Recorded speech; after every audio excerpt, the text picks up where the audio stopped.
जय श्री कृष्ण. राधे राधे. सर्व ताईदादांचं पुन्हा एकदा माझ्या गोविंद गोपी या यूट्यूब चॅनलमध्ये स्वागत आहे. तर तायांनो, आज प्रार्थनेला किती महत्त्व आहे आणि कोणत्या प्रकारची प्रार्थना देवाला जास्त प्रिय आहे, देवाला जास्त प्रसन्न करते, हे मी तुम्हाला एका छोट्याशा गोष्टीवरून आज सादर करणार आहे. तर तायांनो, एक गाव होतं, त्यामध्ये एक कुटुंब राहत होतं. तर सगळं कुटुंब देवभक्त होतं. तर त्या कुटुंबातला जो कर्ता माणूस आहे तो मुलाला घेऊन रोज मंदिरात जात असे आणि दिवाबत्ती करून प्रार्थना करत असे देवाला. आता एकदा काय झालं, कुठल्या तरी कारणाने त्यांना उशीर झाला मंदिरात जाण्यासाठी.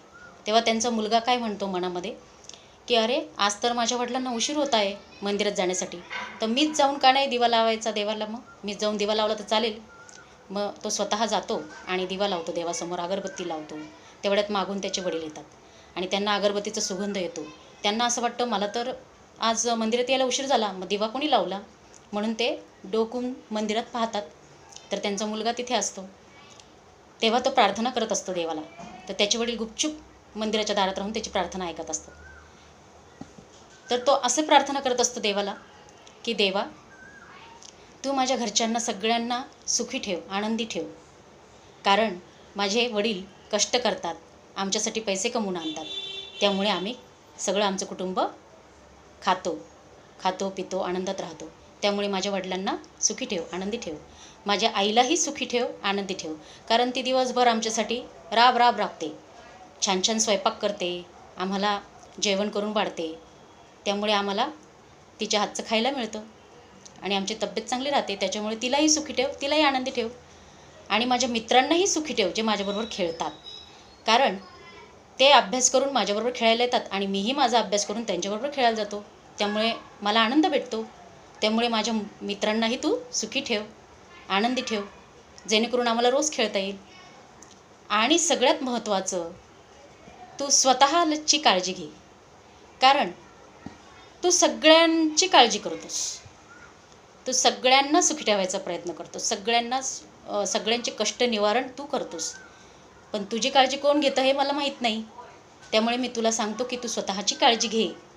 कारण तुला सगळ्या लोकांचं कल्याण करायचं आहे, त्यांना सुखी ठेवायचं. तुझ्या डोक्याला किती ताप आहे, त्यामुळे तू स्वतःची काळजी कर आणि स्वतःला आनंदित ठेव. कारण जे कोणी तुझ्याकडे येतं ना, ते सगळे तक्रार करतात. त्यामुळे तू प्रत्येकाचं तक्रार निवारण करत बसतोस. तू तर किती थकत असशील, मग तुझी काळजी कोण घेतं? मग तू स्वतःची पण काळजी घे, म्हणजे तुला सगळ्यांचं तक्रार निवारण करण्यासाठी ताकद मिळेल. मग हे ऐकून त्याच्या वडिलांचे डोळे पाणवतात. त्यांना वाटतं की एवढी निरागस भक्ती माझी पण नाही आहे जी माझ्या मुलाची आहे. कारण मी देवाजवळ प्रार्थना माझ्या स्वार्थासाठी करतो. आत्तापर्यंत जेवढ्या काही प्रार्थना मी देवाजवळ केल्या त्या फक्त माझ्या स्वार्थासाठी. आणि मी असे लोक पाहिले की जे देवाजवळ येतात आणि स्वतःसाठीच प्रार्थना करतात. पण देवाची काळजी घेणारा मात्र माझा मुलगा पहिलाच आहे. एकमेव भक्ती, एवढी निरागस भक्ती माझी पण नाही. आणि जेव्हा ते असं विचार करत असतात की नाही, तेव्हा एक चमत्कार होतो मंदिरामध्ये. ते पाहून त्याच्या वडिलांचे डोळे थक्क होतात. देव अक्षरशः प्रसन्न होतो त्या मुलाला.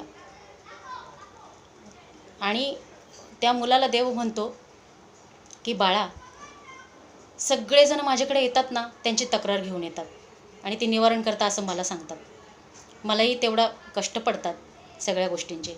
पण काळजी करणारं मला कोणी, तू कसा आहेस असं विचारणारं कोणीच नाही आहेत मंदिरामध्ये. तू एकमेव आहेस ज्याने माझी काळजी केली, म्हणून मी आज तुझ्यावर खूप प्रसन्न आहे. तुला काय पाहिजे ते माग. तर तो मुलगा देवाकडे काय मागितलं असेल त्या मुलाने, सांगा बरं. देवाकडे तो मुलगा हे मागतो की देवा, सगळे जे लोक आहेत ना, त्या सगळ्यांचं कल्याण कर, त्यांना सगळ्यांना सद्बुद्धी दे, त्यांना सगळ्यांना आनंदी ठेव. कारण सगळ्यांच्या भल्यातच आपलं भलं असतं हे मला माझ्या वडिलांनी सांगितलेलं आहे. सगळ्यांचं भलं झाल्याशिवाय आपलं भलं होणार नाही हे माझ्या वडिलांनी मला सांगितलेलं आहे पहिल्यापासूनच. त्यामुळे सगळ्यांना सुखी ठेव, सगळ्यांना आनंदी ठेव, सगळ्यांना सद्बुद्धी दे आणि सगळ्यात महत्त्वाचं तू स्वतःची काळजी घे. हे ऐकून देवाला अजून प्रसन्नता वाटते आणि देव त्याला म्हणतो, तू एकमेव असा भक्त आहेस ज्याने माझी काळजी केली, त्यामुळे तुला कधीच कशाची कमी पडणार नाही, तू नेहमी सुखी समाधानी राहशील, तथास्तु असं म्हणून देव अदृश्य होतो.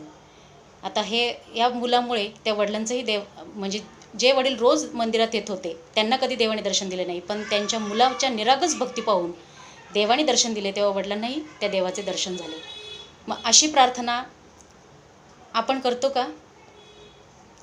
या गोष्टीवरून हे सिद्ध होते की देवाजवळ कोणती प्रार्थना करायला पाहिजे. आपण काय करतो? देवाजवळ गेलो का मंदिरामध्ये आपण काय करतो? देवा माझं हे अमुक काम होऊ दे, देवा माझं हे तमुक काम होऊ दे, मी तुला पेढे देईल, मी तुला 101 रुपये चढवीन, अशी प्रार्थना. स्वार्थासाठी आपण देवाकडे प्रार्थना करतो. जे नश्वर आहे ते आपण देवाकडे मागतो आणि जे शाश्वत आहे ते आपण देवाकडे मागत नाही. पण जे शाश्वत आहे तेच खरं आहे हेच आपण विसरलेलो आहे आणि जे नश्वर आहे त्याच्याकडे मात्र आपण त्याच्या मागे धावत राहतो आणि जे सत्य आहे त्याला मात्र आपण नाकारतो. हे या गोष्टीवरून मला सिद्ध करून सांगायचे होते. तर अशा प्रकारची प्रार्थना जर तुम्ही केली तर नक्की तुम्हाला देव पावेल. नक्की सगळ्यांचं भलं होईल आणि तुमचंही भलं होईल.